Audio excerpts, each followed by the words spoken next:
Hello humans, thank you so much for being here.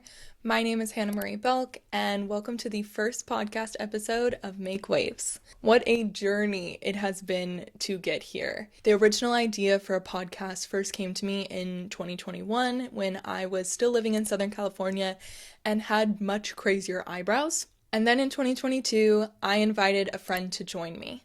Our dynamic ended up being deeply dysfunctional, and we actually no longer speak. It honestly took me a couple of years after that to really step back and redefine my message and my why. And now in 2025, I'm so excited that this has finally been brought to fruition. I created this podcast because I've always been told not to rock the boat. I'm the kind of person who sees something and has to say something. Not in a narc kind of way, but in a that's wrong, he didn't order pickles on this kind of way. I also love to deep dive and do research on taboo topics. Shout out to my 10th house Mercury in Scorpio. If you don't know astrology like that, it just means that my communication style and a huge part of my purpose on this planet is to rock the boat. I'm here to ask tough questions and bring attention to topics that might make people uncomfortable, but it's ultimately for the better. There's a lot of social rules, what to say, what not to say, and I think especially as women, there are so many more rules placed upon us. There are limitations placed on our intellects.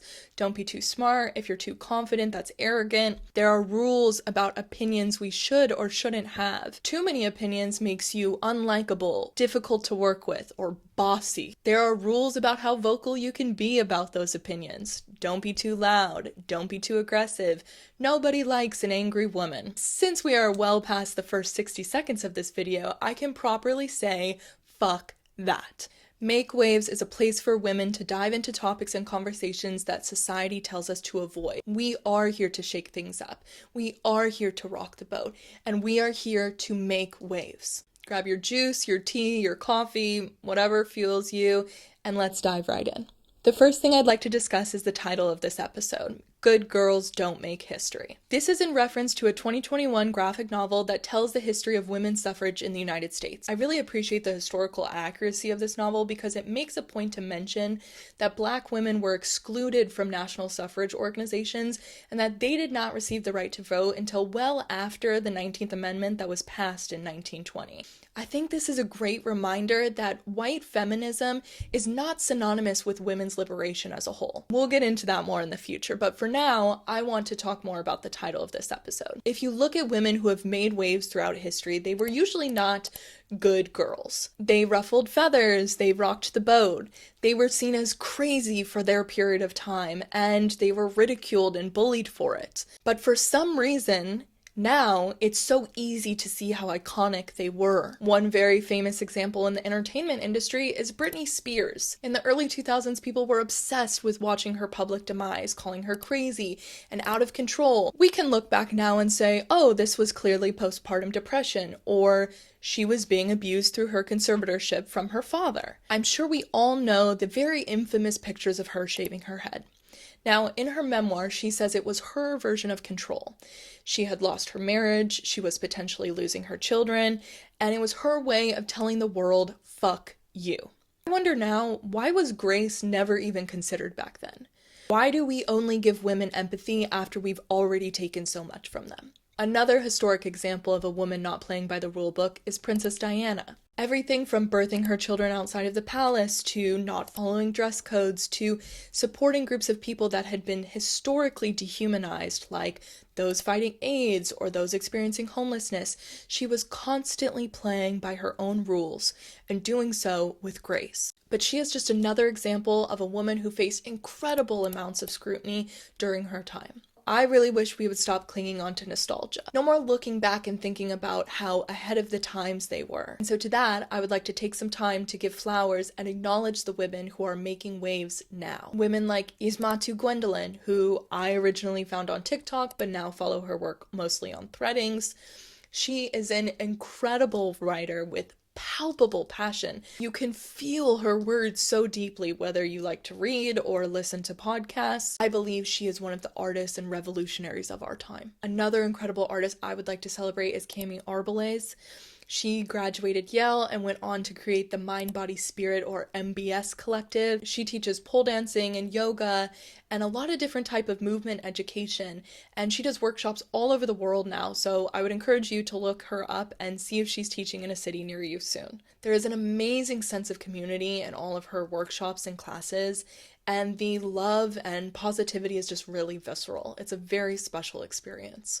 One more woman I would like to celebrate is Katie. Actually, I don't know if she wants her government name out there like that, so I'll just call her Tea Lady. She is an herbalist in Brooklyn, New York, who makes healing tea and herbal powder blends for all phases of your menstrual cycle. I love her because she talks a lot about matriarchal revolution and structuring her business around her menstrual cycle, like a super cycle syncing, if you will.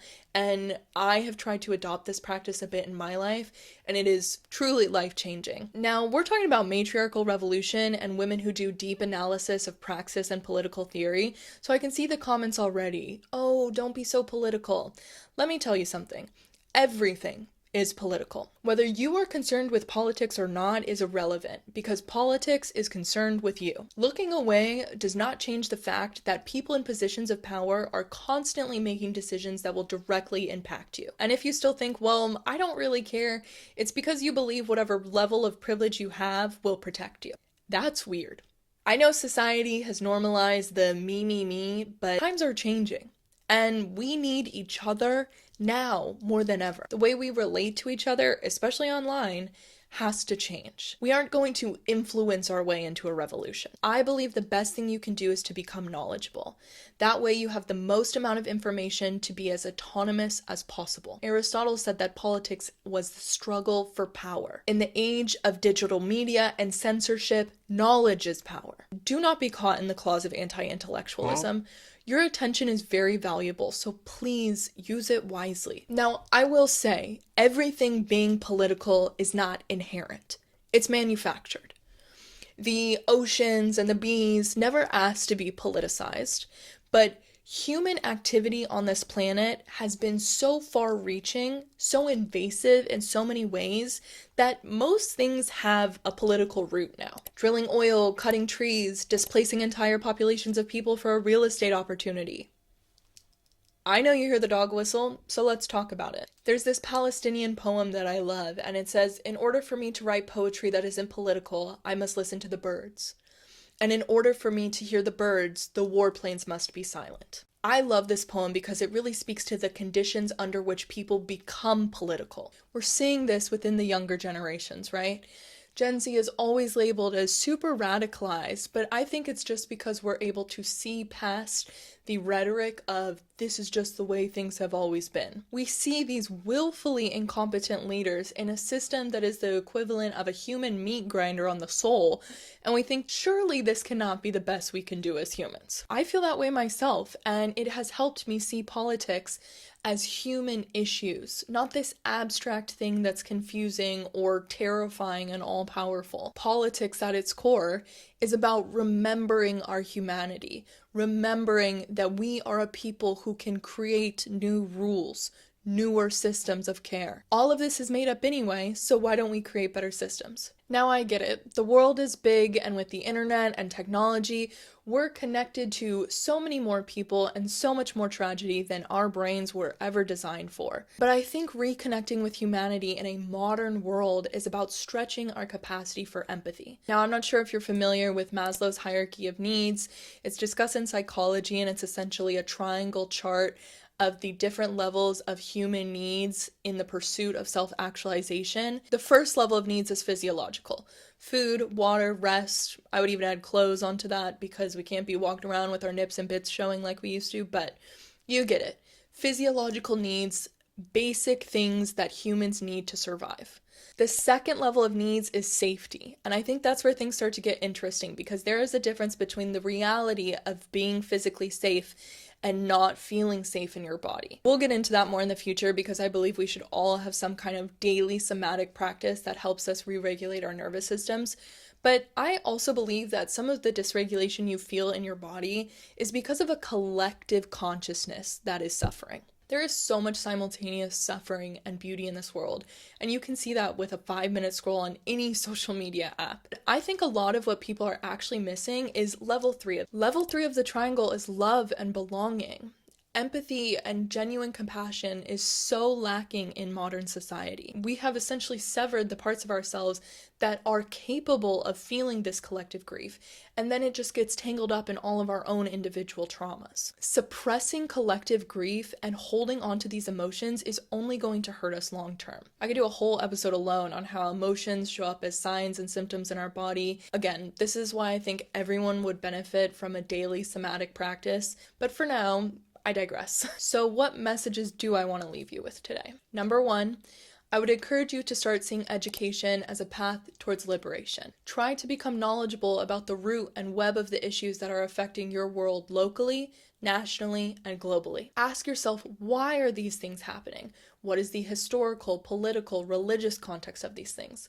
And who does it benefit? Following a trail of money is usually an easy way to find answers to all of these questions. Number 2, I want you to get creative about ways you can resist politically. Yes, you can protest, keep pressure on your elected officials, boycott, and so many other things, but what about seeing rest as resistance? We are at an inflection point in history, and it is going to take time to affect real change. There's this wonderful account called the Nap Ministry, and it sees rest as resistance because it disrupts and pushes back against capitalism and white supremacy. Sometimes doing nothing, especially buying nothing, is the most political thing that you can do. And last but not least, number 3.